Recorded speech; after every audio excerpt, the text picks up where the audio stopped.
Mr. Speaker, why I'm reading out these names in this august house is so that members of the public in Shakahola, in Malindi, in Kilifi, in Coast, everywhere in Kenya, should not obey any instruction from any of these officers, should the usual nonsense of government of transferring police officers who are supposed to be sacked be the practice in this case.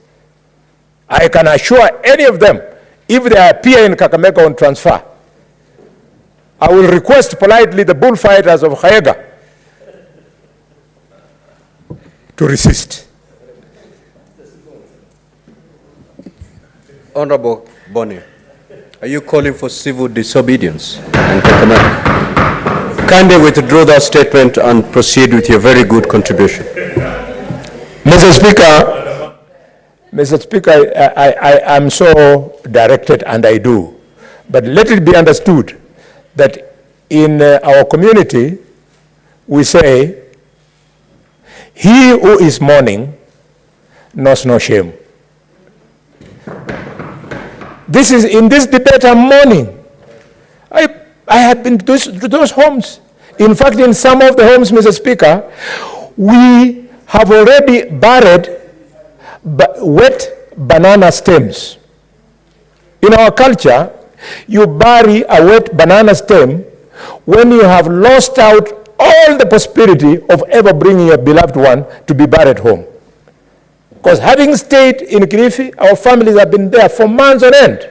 And it is either DNA or what cannot be found, and therefore they are unable to know who amongst all these bodies is indeed their own beloved one. So they have buried bananas.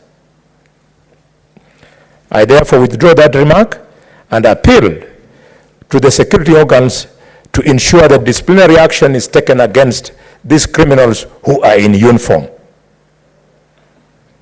The committee recommends also at 448 that Parliament enacts the proposed Religious Organization Bill 2023 to provide legislative framework for the regulation of religious organizations and establishment of Office of the Registrar of Religious Organization, registration framework, qualification of religious leaders, offenses and penalties for non-compliance.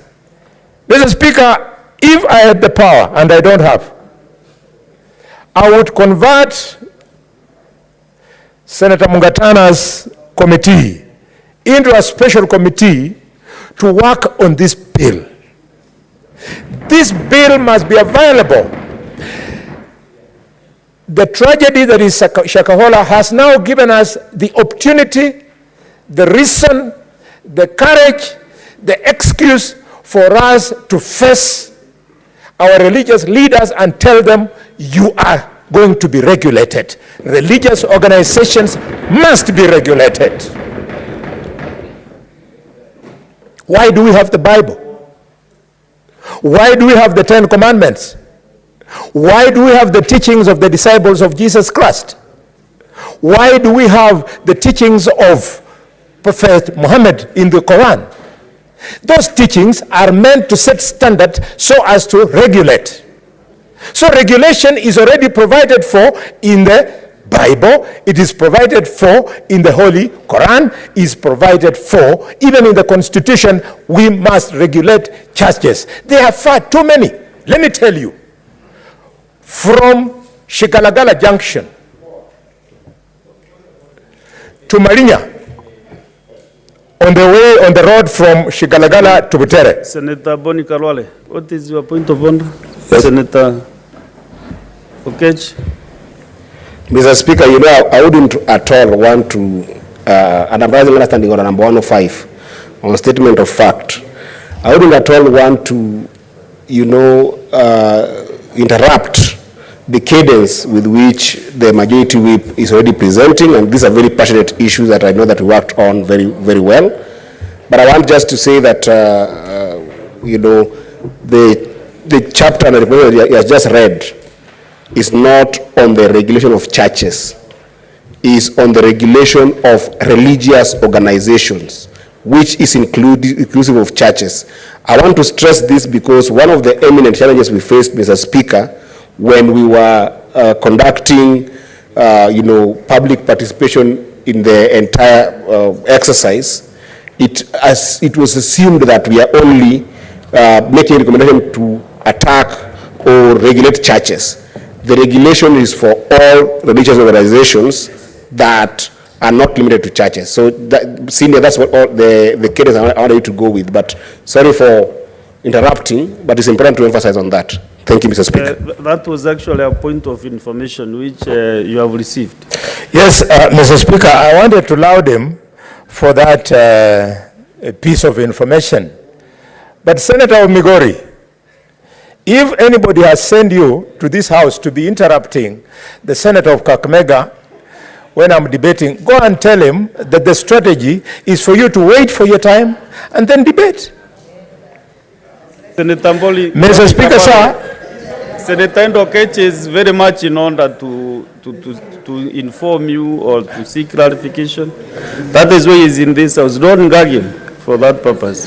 Thank you, Mr. Speaker. And you raise your minutes. You are Mr. Speaker. Now clear your minutes. Thank you. Mr. Speaker, if he wanted to inform me, he would have asked me to allow him to inform me, and I would have gladly to have done so. I'm just helping him to be a better legislator. And I can assure you, you have an opportunity to be a better legislator in this house. If you talk to Senator Mungatana. Senator Bone, you should not talk to your colleague directly. Mr. Speaker, sir.